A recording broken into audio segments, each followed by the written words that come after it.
एक वक्त था जब एक कुच्चे सहन में 4 भाई हंसते थे, एक साथ खाते थे और माँ के एक इशारे पर सब दौड़ाते थे।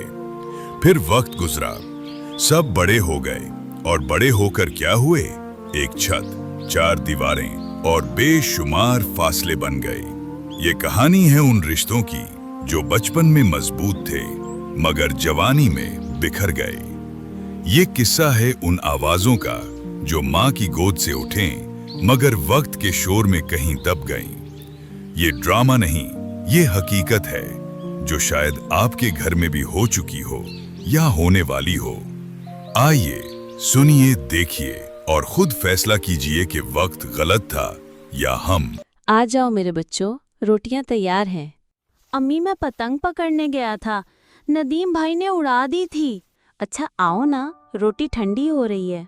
जब खाने की बात आती है सब भाई एक हो जाते हैं। अल्लाह करे हमेशा ऐसे ही रहो, माँ के साए में एक साथ।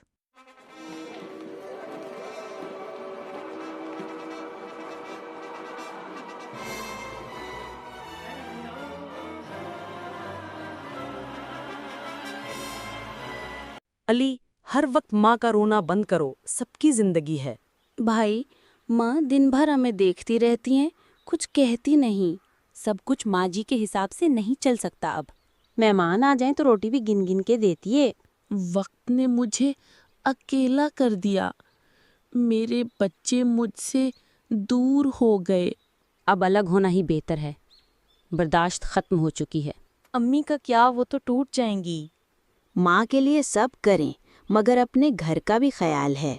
अगर तुम सब चले गए तो मैं कहाँ जाऊंगी? सहन सूना हो गया है, दस्तरखान खाली, बस दीवारें रह गईं। कभी कभार कोई बहू आती है, माँ को नज़रअंदाज करके चली जाती है। अम्मी, अब कोई अलग नहीं जाएगा, वापस आया हूँ हमेशा के लिए। बेटा, देर तो कर दी मगर दिल ने दुआ मांगी थी कि लौटोगे। वक्त बदल जाता है मगर जिन घरों में माँ रहती है वहाँ दिल बिछड़ने नहीं देता। घर सिर्फ ईंटें नहीं, वो माँ का साया, भाइयों का हंसी भरा माजी और रिश्तों की खुशबू होते हैं।